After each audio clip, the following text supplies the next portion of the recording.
लेकर हाजिर हैं हम सलाम दक्कन, जिसमें बात करते हैं तमाम जुनूबी रियासतों की खबरों की। तो सबसे पहले रुख कर लेते हैं कर्नाटक का, जहां पर कर्नाटक सीएम बीएस येदियुरप्पा का एक और मुबैना वीडियो वायरल हो रहा है, जिसमें वे हुबली में हुई बीजेपी कोर कमेटी की मीटिंग के दौरान ऑपरेशन कमल का जिक्र कर रहे हैं।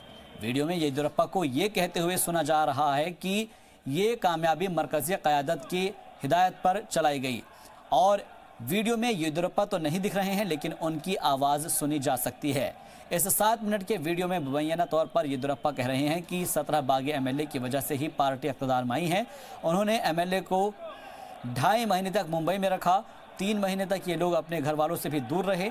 येदियुरप्पा बीजेपी के उन कारकुनान को समझा रहे थे जो नाअहल एमएलए को टिकट देने की मुखालफत कर रहे हैं। वीडियो सामने आने के बाद जेडीएस से सख्त रद्दअमल का उन्होंने इजहार किया है और उनका कहना है कि जो बात वे कर रहे थे आज वो सच साबित हो रही है। वहीं कांग्रेस ने सुप्रीम कोर्ट से नाअहल एमएलए के मामले में ताज़ा वीडियो को शामिल करने की मांग की है।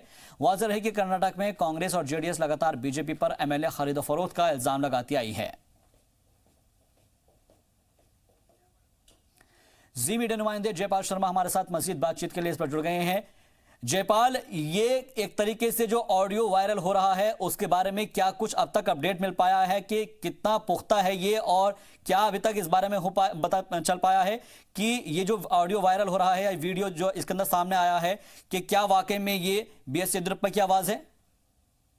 देखिए, अब ये मामला जो है ये बड़ा होता जा रहा है, क्योंकि कल से वीडियो को देख करके सिर्फ येदियुरप्पा के ऊपर में आरोप लगाए जा रहे थे कांग्रेस की तरफ से, और अब ये मामला कानूनी तरफ तौर पे भी आगे बढ़ चुका है। यानी आज कांग्रेस से कपिल सिब्बल जो है सुप्रीम कोर्ट में हाजिर हुए और उन्होंने ये वीडियो जो है वो सुप्रीम कोर्ट के सामने में रखा और कहा कि वो इस मामले के ऊपर में सुनवाई करे। और जहां तक जानकारी है उसके मुताबिक सुप्रीम कोर्ट भी इस चीज के लिए तैयार हो गया है। हो सकता है कि कल इसके ऊपर में सुनवाई हो। जहां तक सवाल है इस वीडियो का, तो इसको येदियुरप्पा ने खुद स्वीकार किया है कि वो मीटिंग के अंदर मौजूद थे और ये उन्हीं की आवाज है, लेकिन वो इस चीज को ये कह के टाल रहे हैं कि दरअसल कांग्रेस इस चीज को दूसरे नजरिए से पेश कर रही है। उन्होंने कतई ये कहीं नहीं कहा कि इस पूरी चीज जो है वो जो अमित शाह जो प्रेसिडेंट हैं उनके इशारे पर हुई, बल्कि उन्होंने कहा कि वो जब कुछ वो 2.5-3 महीने का वो जो दौर था वो सबकी नजर में था और उसको देख रहे थे, और हम सत्ता में सिर्फ इसलिए वापस आए क्योंकि इन लोगों ने रिजाइन किया था। तो ऐसे में उनको टिकट देना लाजमी है, ये उनकी तरफ से कहा जा रहा है। हालांकि अब ये मामला कानूनी हो गया है, तो जाहिर तौर पे अब इसके ऊपर में खुले तौर पर बहस होगी, और निश्चित रूप से अभी एक जो विधायकों का मामला है जिनको डिस्क्वालीफाइड किया गया था उसका भी अभी रिजर्व है ऑर्डर। तो ये वीडियो क्या उस पर असर डालेगा, ये भी एक बड़ा मसला है, देखना होगा। क्योंकि आने वाले दिनों में अगर सुप्रीम कोर्ट इसके ऊपर सुनवाई करता है तो मामला काफी दिलचस्प होगा और हो सकता है कि इसका असर उन डिस्क्वालीफाइड एमएलए के फैसले पर भी पड़े। लेकिन जयपाल, जिस तरीके से आप बता रहे हैं कि इस बात को तस्लीम कर लिया गया है कि हाँ ये उन्हीं का आवाज है और वीडियो भी उन्हीं का है, लेकिन उनका नजरिया अलग है, लेकिन कांग्रेस जिस नजरिए से इसको देख रही है वो गलत नजरिए से देख रही है। इस बात को अगर कोर्ट में प्रूफ कर दिया जाएगा तो फिर उसके बाद क्या आगे की सिचुएशन हो सकती है? और दूसरी बात ये भी है कि जो 17 बागी लोगों के बारे में जिक्र किया गया है, क्या उनसे कोई पूछताछ की जा सकती है? देखिए, इसके अंदर में जहां तक बात है कि इस वीडियो को लेकर के उस आवाज को येदियुरप्पा स्वीकार कर चुके हैं कि वो उन्हीं की आवाज है। उन्होंने कहा कि मैं वहां पर हुबली में और कोर कमेटी मीटिंग में थी। कांग्रेस के लिए ये एक बड़ा मसला है, क्योंकि अभी आने वाले समय के अंदर में जो चुनाव होंगे 17 विधायकों के लिए, तो कांग्रेस के लिए हाथ एक हम कह सकते हैं कि बहुत बड़ी कड़ी लग गई है, ताकि वो कम से कम जो चुनाव के समय में इसका भरपूर इस्तेमाल करेगी। देखिए किस तरह से हमारे विधायकों को तोड़ा गया और उनको उनकी खरीद फरोख्त की गई। जहाँ तक कानूनी मसलों का सवाल है वहां पर ये देखना होगा कि किस तरह के वीडियोस पे जिसमें येदियुरप्पा नजर नहीं आ रहे हैं, सिर्फ उसकी आवाज सुनाई दे रही है, उसको कितना कोर्ट मानती है और उसको वेरीफाई करना होगा। ये एक लंबा प्रोसेस है, फिर को लगता है तब तक में जो है ये कानूनी दाव पे चलते रहेंगे। हालांकि 5 दिसंबर तक ये उपचुनाव होने हैं, तो कांग्रेस दोनों ही तरफ से अपने आप को पुख्ता कर रही है। बिल्कुल पुख्ता करते हुई नजर भी आ रही है और ये देखना है होगा कि क्या इन इंतखाबात के ऊपर इसका असर भी पड़ सकता है या नहीं। बहुत बहुत शुक्रिया मजीद बातचीत के लिए, तमाम अपडेट के लिए जयपाल आपका। महाराष्ट्र में गुज़िश्ता 10 दिनों से सीएम ओहदे को लेकर रस्साकशी जारी है। शिवसेना 50-50 फॉर्मूले के साथ ही वज़ीर आला ओहदे के लिए भी अड़ी हुई है।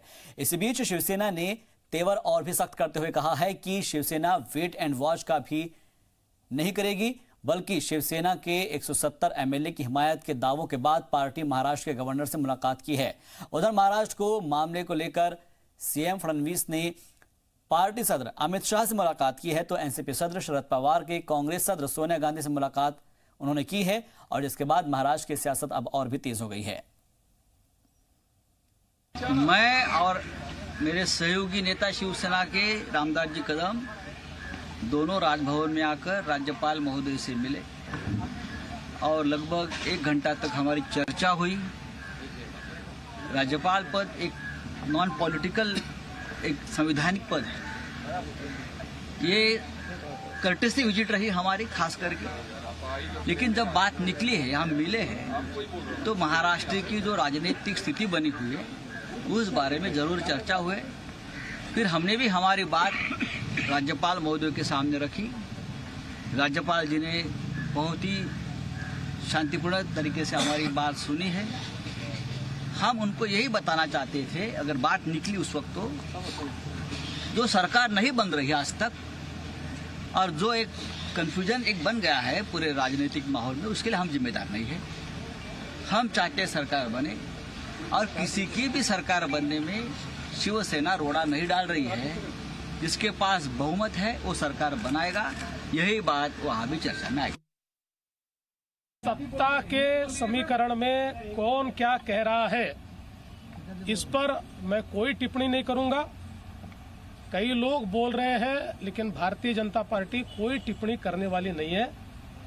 मैं इतना ही कहना चाहता हूं कि महाराष्ट्र को नई सरकार की जल्द से जल्द आवश्यकता है और जल्द से जल्द नई सरकार बनेगी। हम पूरी तरीके से आश्वस्त हैं। उधर महाराष्ट्र में जारी सियासी सरगर्मी के बीच एमआईएम ने दोनों ही जमातों से दूरी बनाए रखने की बात कही है। इस दौरान जहां उन्होंने कांग्रेस और एनसीपी के सेकुलरिज्म पर तंज किया, तो वहीं बीजेपी शिवसेना से जानना चाहा कि ये 50-50 क्या है। रिपोर्ट देखिए। अब ये ऐसा दिख रहा कि 2 सौतना लड़ ले रहे, अजीब व गरीब बात है। मिलके लड़े, अब जी इलेक्शन होते कि नहीं। अब ये 50-50 क्या, कोई बिस्किट निकला नया? 50-50। कांग्रेस और एनसीपी की जानिब से शिवसेना की हिमायत की खबरों के बीच एमआईएम ने खुद को अलग कर लिया है। पार्टी सदर असदुद्दीन अवैसी ने कहा कि दोनों एक ही फिक्र से ताल्लुक रखते हैं और उनकी पार्टी बीजेपी शिवसेना को किसी सूरत में हिमायत नहीं देगी। मजलिस इत्तेहादुल मुस्लिमीन ना बीजेपी की तायद करेगी ना शिवसेना की तायद करेगी। और अगर ये कांग्रेस और राष्ट्रवादी ये कह रहे हैं कि शिवसेना, अरे पहले उद्धव ठाकरे से पूछो कि मर्द बनने तैयार है नहीं है। अगर आपको दूल्हा बनना है तो पहले आप दिल्ली में अपने मिनिस्टर से इस्तीफा दिलाओ। चीफ मिनिस्टर आपका बनाना है तो 2 घोड़ों पे सवारी नहीं कर सकते आप। दूल्हा एक घोड़े पे बैठ के बारात लेके निकलता। अब इन्हों सोच रहे क्या करूं, बैठूं नहीं बैठूं। इस दौरान अवैसी ने कांग्रेस और एनसीपी के सेकुलरिज्म के दावे पर भी सवाल उठाए। उन्होंने कहा कि आखिर सेकुलरिज्म की ये दुकान कब तक चलती रहेगी। हमारे को ना इनसे मतलब है ना उनसे मतलब है, दोनों एक ही है। चाहे बीजेपी हो शिवसेना हो, एक ही है वो लोग। मुझे ताज्जुब इस बात की हो रहा है कि कांग्रेस और राष्ट्रवादी ये इनका सेकुलरिज्म है कि नहीं बीजेपी को छोड़ के शिवसेना की तायद करेंगे। ये आप कब तक ये लाला की दुकान चलाएंगे सेकुलरिज्म का सर्टिफिकेट बांटने की? इनकी तायद करे तो इन सेकुलर, यानी आप जिसका हाथ पकड़े उन्हें सेकुलर। ओवैसी ने मुल्क के हालात पर भी फिक्रमंदी का इजहार किया। मंदी, बेरोजगारी जैसे अहम मसलों की जानिब इशारा करते हुए ओवैसी ने कहा कि मुल्क बुरे हालात से गुजर रहा है। आने वाले दिनों में बहुत ज्यादा हालात खराब होने वाले हैं और बीजेपी के पास कोई आइडिया नहीं है। जो कोई उनको बोल रहा है वो एंटी नेशनल है। हुकूमत तुम्हारी, 300 के ऊपर एमपी आपके, राज्यसभा में है आपके पास मेजॉरिटी, हर चीज आपकी है, तो फिर ये क्यों परेशानी हो रही है? अपने तंजिया अंदाज के लिए मशहूर ओवैसी की ये बातें कोई नई नहीं है।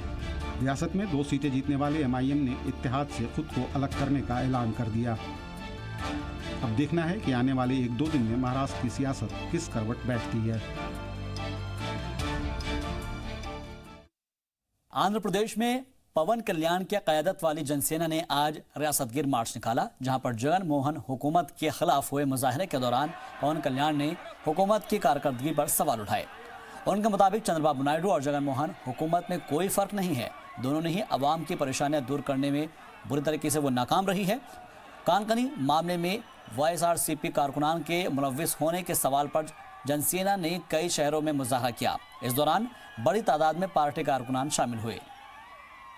और वहीं इस दौरान जनसेना लीडर पवन कल्याण ने चंद्रबाबू नायडू की गुज़िश्ता हुकूमत को लेकर क्या कुछ कहा, ये सुनते हैं। हैदराबाद में पालतू जानवरों पर मबनी एक एग्जीबिशन का मुनाकिद की गई, जिसमें कुत्ता, बिल्ली समेत तरह तरह के पालतू जानवरों को लाया गया था। मुंबई के बाद हैदराबाद में मुनाकिद इस तकरीब में कई रियासतों के लोग अपने अपने जानवरों के साथ पहुंचे थे। इस दौरान उन जानवरों की सेहत की जांच का भी इंतजाम किया गया था। पेडेक्स इंडिया 2019 नामी इस तकरीब में अकेले 200 बिल्लियां शामिल हुई। इसके अलावा कुत्ता, सांप, नेवला, मछली और दीगर जानवरों को भी नुमाइश में शामिल किया गया। इस दौरान जानवरों के मालिक काफी खुश नजर आए। गुज़िश्ता दिनों कर्नाटक में हुई लगातार बारिश का असर दिखने लगा है। किसान ही नहीं चाहते कि अपनी फसल को वक्त से पहले खुदाई करने को वो मजबूर हो रहे हैं। दरअसल अदरक की खेती के लिए मशहूर इलाके में इसके खुदाई का काम शुरू हो गया है और किसानों का कहना है कि फिलहाल कीमत 4,000 रुपए के आसपास है, लेकिन बाद में इसकी और अच्छी कीमत मिल सकती है। लेकिन अगर इसे छोड़ दिया गया तो इसके खराब होने का खदशा बढ़ जाएगा। ऐसे हालात में किसानों के सामने फसल की खुदाई के अलावा कोई दूसरा रास्ता। और फिलहाल के लिए मेरे साथ इस बुलेटिन में बस इतना ही। दीजिए इजाजत।